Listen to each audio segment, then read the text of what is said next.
शिव की नगरी काशी में हनुमान जन्मोत्सव पर करीब 5 किलोमीटर की शोभा यात्रा निकाली गई। भव्य शोभा यात्रा में हनुमान जी के बाल्यकाल से लेकर विकराल रूप तक के अलग अलग भव्य दर्शन हुए। भिखारीपुर त्रिमुहानी से निकले इस भव्य शोभा यात्रा के समापन के लिए संकट मोचन पहुंचे हैं श्रद्धालु और इस दौरान शोभा यात्रा में शामिल भक्तों पर पुष्प वर्षा भी की गई है। काशी की गलियों से लेकर मुख्य सड़कों तक आसमानी लाल ध्वजों में जय श्री राम जय हनुमान के जयकारे गूंज रहे थे। हनुमान जयंती का महापर्व है। उसका उपलक्ष्य में हनुमान जी के बाल स्वरूप से लेकर विकराल रूप तक के जो रूप है वो विकराल देखने को मिल रहा है।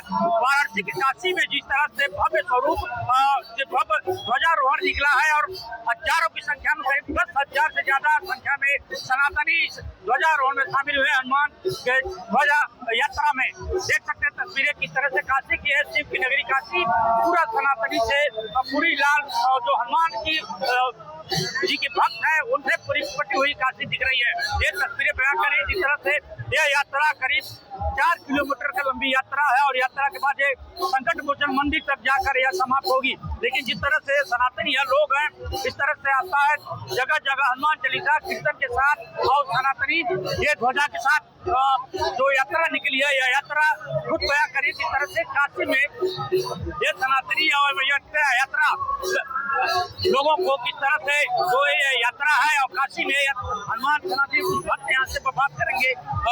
यह यात्रा कितनी दूर निकाली जा रही है? लगभग जाएगी संकट मोचन के लिए, ठीक है, संकट मोचन के लिए जाएगी। यहाँ से यात्रा लगभग 22-23 वर्षों से चला आ रहा है जी। कितने लोग शामिल इस यात्रा में? लगभग कम से कम 30 से 40 से 50 तो जो यात्रा है करीब जो है संकट मोचन मंदिर तक जाएगा और इसमें जो सनातनी है वो सनातनी कहीं न कहीं जिस तरह से शामिल है। दूर दूर से यहाँ पे भक्त पहुँचते हैं। यह जो परंपरा है कई वर्षों साल पुरानी परंपरा है। जिस तरह हनुमान जयंती पर इस तरह का वो यात्रा निकाली जाती है। जिस तरह से ये यात्रा निकाली जाती है क्या परंपरा है? यात्रा की परंपरा बताइए। आज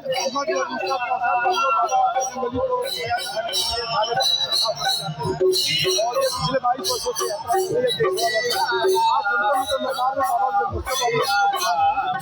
कितने लोग शामिल है इस यात्रा में? अभी तो लोग जुड़ते जा रहे हैं। तकरीबन आधे घंटे 1 घंटे के अंदर जो है ये संख्या 30-35 हज़ार के आसपास चली जाएगी। हाँ उसके ऊपर भी जाती है। अंदाजा नहीं लगता आगे शासन की व्यवस्थाएं कैसी है?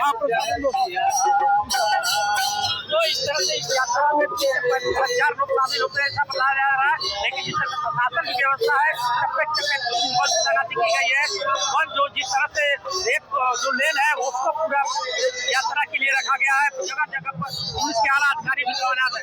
यानी ये यात्रा जो हनुमान जयंती पर हनुमान जी के बाल स्वरूप से लेकर विकराल स्वरूप तक को लेकर अलग अलग स्वरूप में दिखाया गया। देख सकते हैं किस तरह के हाथों में गदा और ध्वजा के साथ ये यात्रा यहाँ पे निकल रही है। और इससे बात करेंगे कुछ लोग यहाँ पे ये यात्रा कितनी परंपरा क्या आज कहेंगे हनुमान जयंती? आज ये सदियों से आप जानते हैं कि हनुमान का सबसे ऊपर आज हनुमान जी की जयंती है। इस यात्रा में देखिए लाखों के लाखों जनता आस्था का विषय है। अपने सनातन की रक्षा के लिए सब लोग लगे हुए हैं। हनुमान जी से यही हम लोग की आराधना है कि उनका आशीर्वाद सबको लगा। जो आया है वो भी जो नहीं आया वो हाथों में दीपक लेके हाथ में दीपक लेके आरती उतारा जा रहा है।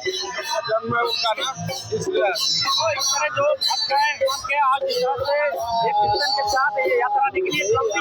करीब 2 किलोमीटर लंबी ये यात्रा है। देख सकते हैं तस्वीरों में किस तरह से यह अलग अलग जगह से इस तरह से ध्वजा लेकर महिलाओं से लेकर बच्चों से लेकर आप बुढ़े तक सब इस यात्रा में शामिल है।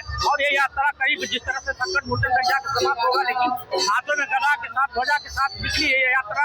और जिस तरह से हनुमान जयंती पर आज जिस तरह से परंपरा है वर्षों से ये परंपरा चली आ रही है। इस परंपरा को निभाते हुए आज काशी में इस तरह की जो ध्वजा यात्रा निकाली जा रही है। अभिनव प्रताप सिंह, टोटल न्यूज वाराणसी।